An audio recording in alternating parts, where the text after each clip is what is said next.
നബി സല്ലല്ലാഹു അലൈഹി വസല്ലം തങ്ങൾ പറയുന്നു, വമജ്തമഅ ഖൗമുൻ ഫീ ബൈത്തിൻ മിൻ ബുയൂത്തില്ലാഹി, അള്ളാഹുവിൻ്റെ വീടുകളിൽ നിന്ന് ഒരു വീട്ടിൽ അഥവാ പള്ളിയിൽ വെച്ചുകൊണ്ട് ഒരു വിഭാഗം ആളുകൾ ഒരുമിച്ച് കൂടുകയും യത്ലൂന കിതാബല്ലാഹി, അള്ളാഹുവിൻ്റെ കിതാബിനെ, അള്ളാഹുവിൻ്റെ ഖുർആൻ പാരായണം ചെയ്യുകയും ചെയ്താൽ വയതദാറസൂനഹു ബൈനഹും, അത് അവർക്കിടയിൽ, ജനങ്ങൾക്കിടയിൽ അതിനെ പഠിക്കുകയും ഒക്കെ അതുമായി ബന്ധപ്പെട്ടുകൊണ്ട് ഏർപ്പെട്ടാൽ ഇല്ലാ നസലത്ത് അലൈഹിമുസ് സക്കീന, അവർക്ക് അള്ളാഹുവിൻ്റെ സമാധാനം ഇറങ്ങിക്കൊണ്ടിരിക്കുന്നതാണ്.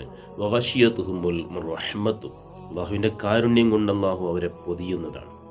വഹഫത്തുഹുമുൽ മലായിക്കത്തു, മലക്കുകൾ അവരെ വലയം ചെയ്യുന്നതാണ്, അള്ളാഹുവിൻ്റെ മാലാകമാർ.